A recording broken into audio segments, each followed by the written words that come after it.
இன்றைக்கி நம்ம வெஜிடபிள்ஸ்லாம் நிறையா சேர்த்து ப்ரெட்டெல்லாம் சேர்த்து ஒரு அருமையான ருசியான ஒரு பிரியாணி வெரைட்டி தான் பார்க்க போகிறோம். இந்த மாதிரி நீங்கள் செஞ்சு கொடுத்தீங்கன்னா உங்கள் குழந்தைங்க கொஞ்சம் கூட மிச்சம் வைக்காமல் சூப்பராக சாப்பிட்டுட்டு வந்துடுவாங்க.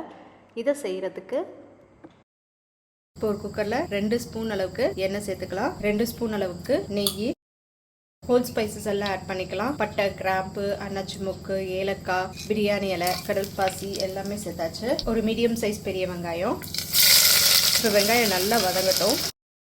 வெங்காயம் நல்லா இந்த அளவுக்கு கோல்டன் ப்ரௌனாக வதக்கிக்கணும். அப்போ தான் நமக்கு பிரியாணி ரொம்ப நல்லா டேஸ்ட்டாக இருக்கும். இது கூட 2 பச்சை மிளகாய், ஒரு மீடியம் சைஸ் தக்காளி, ஒரு 1/2 ஸ்பூன் அளவுக்கு இஞ்சி பூண்டு பேஸ்ட் எல்லாத்தையும் சேர்த்து ஒரு 2 மினிட்ஸ் அளவுக்கு வதக்கிக்கலாம். 1/4 ஸ்பூன் மஞ்சள்தூள், 1 ஸ்பூன் அளவுக்கு வெறும் மிளகாய் தூள், 1/2 ஸ்பூன் அளவுக்கு பிரியாணி மசாலா இதெல்லாம் சேர்த்து நல்லா வதக்கிடலாம். இப்போ மசாலாலாம் நல்லா வதங்கி எண்ணெய் பிரிஞ்சு வருது. இந்த ஸ்டேஜில் நம்ம கிட்ட இருக்கிற காய்கறி எல்லாம் சேர்த்துக்கிறேன். நான் இன்னைக்கு கேரட், பீன்ஸ், உருளைக்கிழங்கு, பட்டாணி, காலிஃப்ளவர் எல்லாம் சேர்த்துருக்கேன். இது எல்லாத்தையும் ஆட் பண்ணிக்கலாம். இது கூட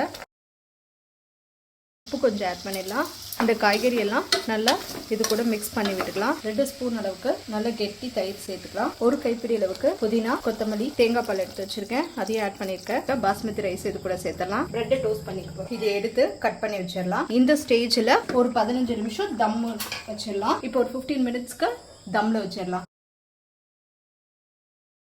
ரைஸ்லாம் நல்லா சூப்பராக வெந்துருச்சு. இப்போ இது கூட நம்ம டோஸ்ட் பண்ணி வச்சுருந்த ப்ரெட் ஆட் பண்ணிக்கலாம். அப்படியே மிக்ஸ் பண்ணி விட வேண்டியதான். நமக்கு ரொம்பவே டேஸ்டியான கல்யாண வீட்டு ஸ்டைலில் வெஜிடபிள் பிரியாணி ரெடி ஆயிடுச்சு.